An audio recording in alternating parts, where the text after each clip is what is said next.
بسم اللہ الرحمن الرحیم۔ سقوط بغداد قسط نمبر 4۔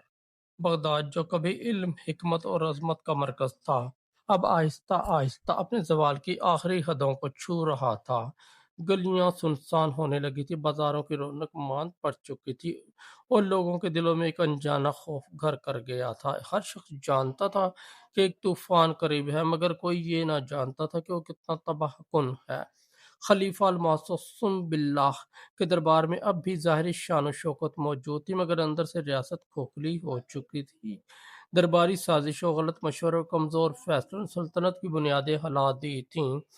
وزیر ابن القمی کی چالیں اب اپنے آخری مرحلے میں داخل ہو رہی تھیں۔ منگول لشکر بغداد کے دروازوں تک پہنچنے ہی والا تھا۔ خوف کا سایہ بغداد کے ایک عام شہری احمد بن یوسف اپنے گھر کے صحن میں بیٹھا آسمان کی طرف دیکھ رہا تھا۔ اس کے چہرے پر پریشانی صاف جھلک رہی تھی۔ اس کی بیوی نے آ کر پوچھا، کیا ہوا؟ آپ اتنے پریشان کیوں ہیں؟ احمد نے گہری سانس لی اور بولا، میں نے سنا ہے کہ ہلاکو خان کی فوج بہت قریب پہنچ چکی ہے۔ لوگ کہہ رہے ہیں کہ وہ کسی کو نہیں بخشتے، نہ بچے، نہ بوڑھے، نہ عورتیں۔ اس کی بیوی کے چہرے کا رنگ اڑ گیا۔ تو ہم کیا کریں گے؟ احمد خاموش ہو گیا، اس کے پاس کوئی جواب نہیں تھا۔ دربار کی غفلت۔ اسی دوران خلیفہ کے دربار میں بحث جاری تھی۔ کچھ وفادار مشیر خلیفہ کو خبردار کر رہے تھے، یا امیر المومنین، ہمیں فوج تیار کرنی چاہیے، شہر کی حفاظت کے انتظامات کرنے چاہیے، دشمن بہت طاقتور ہے۔ لیکن ابن القمی نے بات کاٹتے ہوئے کہا، یہ سب بے بنیاد خوف ہے۔ ہلاکو خان صرف دباؤ ڈالنا چاہتا ہے۔ اگر ہم نے لڑائی کی تیاری کی تو وہ مزید مشتعل ہو جائے گا۔ بہتر ہے کہ ہم صلح کی کوشش کریں۔ خلیفہ جو پہلے ہی کمزور فیصلہ ساز تھا، ابن القمی کی باتوں میں آ گیا۔ اس نے مضبوط دفاعی اقدامات کرنے کے بجائے خاموشی اختیار کر لی۔ یہی وہ لمحہ تھا جب بغداد کی تقدیر کا فیصلہ ہو رہا تھا، اور بدقسمتی سے غلط سمت میں منگولوں کی پیش قدمی۔ چند دن بعد بغداد کے باہر دھول کا ایک طوفان اٹھتا دکھائی دیا۔ یہ کوئی عام طوفان نہ تھا، یہ منگول لشکر تھا۔ ہزاروں گھوڑے، تیز دھار تلواریں اور بے رحم سپاہی، ہر چیز تباہی کی گواہی دے رہی تھی۔ شہر کے دروازے بند کر دیے تھے، مگر تیاری ناکافی تھی۔ فوج کمزور تھی اور عوام خوف زدہ۔ ہلاکو خان نے بغداد کو گھیر لیا۔ اس نے خلیفہ کو پیغام بھیجا، اطاعت قبول کرو ورنہ انجام بہت بھیانک ہوگا۔ خلیفہ نے ایک بار پھر مشورہ طلب کیا۔ کچھ بزرگوں نے کہا، لڑیں، یہ وقت ہمت کا ہے۔ لیکن ابن القمی نے پھر کہا، صلح ہی بہتر ہے، ہمیں ہتھیار ڈال دینے چاہیے۔ فیصلہ کن لمحہ۔ آخر کار خلیفہ نے ہتھیار ڈالنے کا فیصلہ کیا۔ اس نے ہلاکو خان کے سامنے سر جھکا دیا، اس امید پر کہ شاید شہر محفوظ رہ جائے، لیکن وہ جانتا نہیں تھا کہ وہ ایک ایسے دشمن کے سامنے جھک رہا ہے جس کے دل میں کوئی رحم نہیں تھا۔ جب منگول فوج بغداد میں داخل ہوئی تو ابتدا میں سب کچھ خاموش تھا۔ لوگ اپنے گھروں میں دبکے بیٹھے تھے، دعائیں مانگ رہے تھے۔ پھر اچانک قیامت ٹوٹ پڑی۔ تباہی کا آغاز۔ منگولوں نے قتل و غارت گری شروع کر دی۔ گلیاں خون سے بھر گئیں، چیخوں کی آوازیں فضا میں گونجنے لگیں۔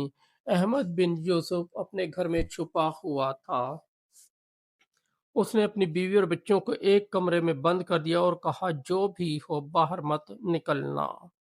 دروازے پر زور زور سے دستک ہونے لگی۔ دروازہ کھولو۔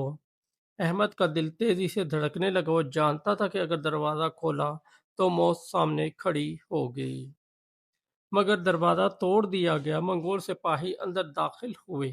احمد نے مزاحمت کی کوشش کی، مگر وہ اکیلا کیا کر سکتا تھا۔ چند لمحوں میں سب کچھ ختم ہو گیا۔ علم کا جنازہ۔ بغداد صرف ایک شہر نہیں تھا، بلکہ علم کا مرکز تھا۔ یہاں کی لائبریریاں دنیا بھر میں مشہور تھیں، خاص طور پر بیت الحکمت۔ مگر منگولوں نے علمی خزانوں کو بھی نہیں بخشا۔ کتابیں دریائے دجلہ میں پھینک دی گئیں۔ کہا جاتا ہے کہ پانی سیاہ ہو گیا تھا سیاہی کی وجہ سے، اور سرخ بھی خون کی وجہ سے۔ یہ صرف انسانوں کا قتل نہیں تھا، یہ علم، تہذیب اور تاریخ کا قتل تھا۔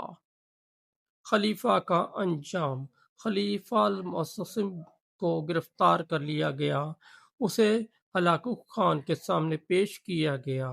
ہلاکو نے طنزیہ انداز میں کہا، تم اتنی بڑی سلطنت کے حکمران تھے مگر تم نے لڑنے کی ہمت نہ کی۔ خلیفہ خاموش رہا۔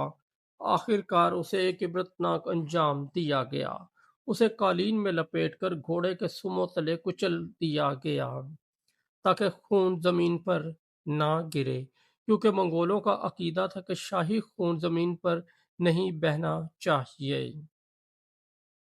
سبق آموز انجام: چند ہی دنوں میں بغداد، جو کبھی دنیا کا روشن ترین شہر تھا، کھنڈر بن چکا تھا۔ لاکھوں لوگ مارے گئے، جو بچے وہ بھی تباہی کی داستان بن گئے۔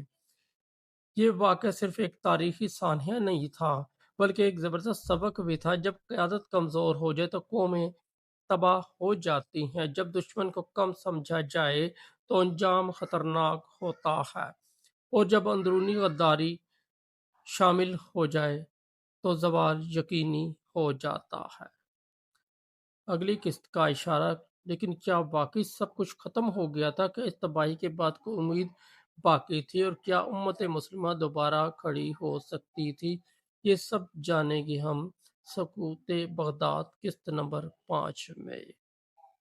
دوستو، اگر آپ کو ہماری سٹوری اچھی لگی تو ہمارے اس چینل کو سبسکرائب کر دیں، اس ویڈیو کو لائک اور دوستوں کے ساتھ شیئر کر دیں، اور ہمارا دوسرا چینل ہے جے وی انصاری، اس پر بھی ضرور وزٹ کریں۔ اس پر آپ کو بہت اچھی اسلامی سٹوریاں ملیں گی۔